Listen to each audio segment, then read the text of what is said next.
तो दोस्तों, आपने एक बात पे गौर किया होगा कि जो अभी केस की इन्वेस्टिगेशन चल रही है मिस्टर सुशांत सिंह राजपूत की, उसमें जो नई नई चीज़ें निकल के आ रही हैं या जो नए नए नाम निकल के आ रहे हैं वो सब निकल के आ रहे हैं जो व्हाट्सएप की डिलीटेड चैट हैं उसमें से।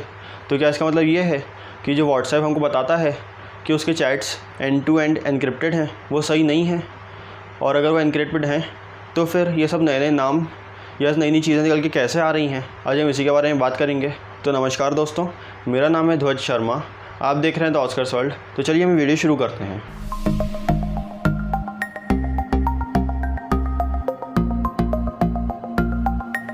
तो दोस्तों, आपने सुना होगा, कहीं ना कहीं पढ़ा होगा और आप जानते होंगे कि जो व्हाट्सएप की चैट्स रहती हैं ये सारी chats end to end encrypted हैं।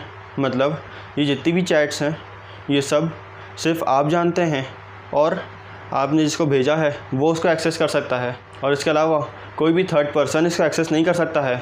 इवन खुद व्हाट्सएप भी इसको एक्सेस नहीं कर सकता है। वो भी नहीं पढ़ सकता है कि आप और आप जिससे बात कर रहे हैं उन दोनों के बीच में क्या बात चल रही है। लेकिन अगर हम बात करते हैं मिस्टर सुशांत सिंह राजपूत के जो केस चल रहा है उसके बारे में, तो उसमें नए नए नाम निकल के आ रहे हैं, वो सब डिलीटेड चैट में से निकल के आ रहे हैं। तो ये सब कैसे हो पा रहा है? अगर हम इस बारे में बात करते हैं तो ये सब पॉसिबल हो पा रहा है फ़ोन क्लोनिंग की मदद से। अब ये फ़ोन क्लोनिंग क्या होता है अगर हम इस बारे में बात करते हैं तो फ़ोन क्लोनिंग आप ऐसे समझ सकते हैं कि आपके पास जो डिवाइस है, आपका प्राइमरी डिवाइस, उसका आप बिल्कुल एग्जैक्ट कॉपी कर लेते हैं किसी और डिवाइस में।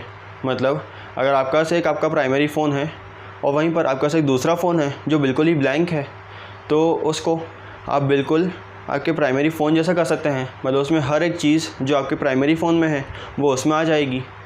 मतलब आपने इस फ़ोन को एक ब्लैंक फ़ोन में कॉपी कर दिया। और अगर हम बात करते हैं कि ये फ़ोन क्लोनिंग होती कैसे है, तो ये पॉसिबल होती है सॉफ्टवेयर की मदद से। मतलब आप जिसका भी फ़ोन क्लोन करना चाह रहे हैं उसका वो इन्वेस्टिगेशन टीम फ़ोन लेती है और सॉफ्टवेयर की मदद से एक दूसरे ब्लैंक फ़ोन में उसको क्लोन करती है और फिर वो फ़ोन वापस दे देते हैं। और जो क्लोन किया गया फ़ोन है उसमें वो अपनी इन्वेस्टिगेशन को जारी रखते हैं। तो ये तो बात हो गई फ़ोन क्लोनिंग की। लेकिन अभी भी जो क्वेश्चन था वो तो वहीं का वहीं है कि जो चैट्स व्हाट्सएप की डिलीट हो चुकी हैं वो कैसे वापस रिकवर हो पा रही हैं, क्योंकि वो तो एंड टू एंड एनक्रिप्टेड थी और उसको जो भी पर्सन है उसने डिलीट कर दिया है। तो फिर उसको कोई और पर्सन कैसे देख सकता है?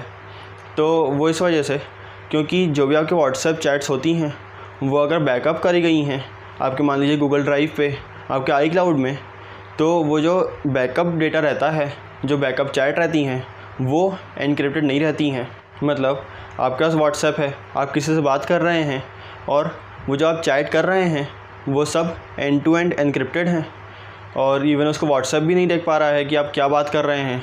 तो ये थर्ड पर्सन की तो बात निकल के आती ही नहीं है। लेकिन फिर भी जो चैट्स आपने करी वो सब अगर आपने बैकअप करी हैं गूगल ड्राइव पे, आई क्लाउड पे, तो वो एंड टू एंड एनक्रिप्टेड नहीं रहती हैं। और अगर कोई उस बैकअप को आपके फ़ोन में देखना चाहता है या उसने वो बैकअप डाउनलोड किया और उसने अपने फ़ोन में खोल के देखा तो सारी चैट्स देख पाएगा, क्योंकि जो व्हाट्सएप की ऑफिशियल साइट है उसमें भी आपको ये लिखा मिल जाता है कि अगर आपने कोई चैट बैकअप करी है गूगल ड्राइव पे, आई क्लाउड पे या कहीं पर भी, वो सब एनक्रिप्टेड नहीं रहती हैं। सिर्फ अगर आपके फ़ोन में व्हाट्सएप है और उसमें जो आपने बात करी है और वो बात सिर्फ आपके फ़ोन में ही है, आपने उसको कहीं पर भी बैकअप नहीं किया है, तो वो जो चीज़ है सिर्फ उतनी ही एंड टू एंड एनक्रिप्टेड रहती है। मतलब अगर हम बात करते हैं गूगल ड्राइव और आई क्लाउड की, वहाँ पे अगर आपने आपके व्हाट्सएप चैट को बैकअप किया हुआ है तो किसी भी एक्सपर्ट के लिए वो बहुत आसान हो जाता है कि वो उस बैकअप से आपके व्हाट्सएप चैट्स को रिकवर कर पाए। और इवन जो एक्सपर्ट्स होते हैं वो तो आपके फ़ोन में जो कहीं पर भी बैकअप नहीं थी, ऐसी चीज़ अगर आपने डिलीट कर दी उसको भी कई बार रिकवर कर सकते हैं। तो जो चीज़ बैकअप्ड है उसको तो रिकवर कर पाना बहुत आसान हो जाता है।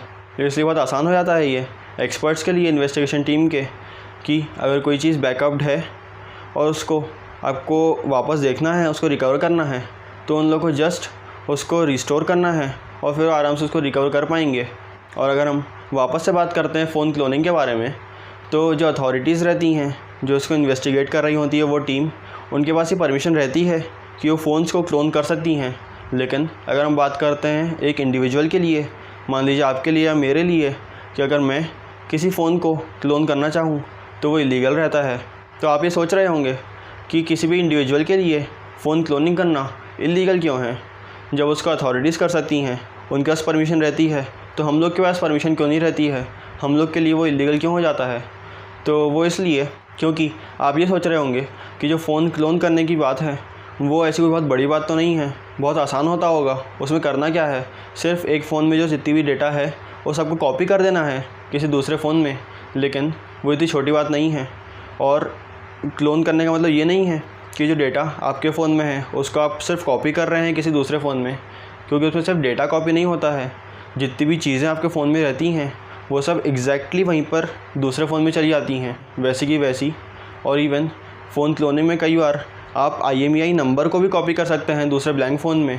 मतलब आप ये जानते होंगे कि जो IMEI नंबर होता है किसी फ़ोन का वो यूनिक होता है और वो सेम नंबर किसी भी और फ़ोन में नहीं होता है। और इसीलिए फ़ोन क्लोनिंग को इलीगल कर दिया गया है, क्योंकि उसमें आप इवन IMEI नंबर को भी कॉपी कर सकते हैं किसी दूसरे फ़ोन में।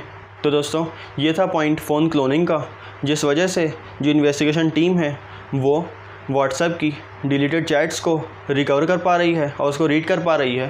तो अब आप मुझे नीचे कमेंट करके बताइए कि आपको ये पॉइंट कैसा लगा, आपको ये वीडियो कैसा लगा, और क्या आप फ़ोन क्लोनिंग के बारे में पहले से जानते थे। तो बस दोस्तों, फिलहाल इस वीडियो में सिर्फ इतना ही।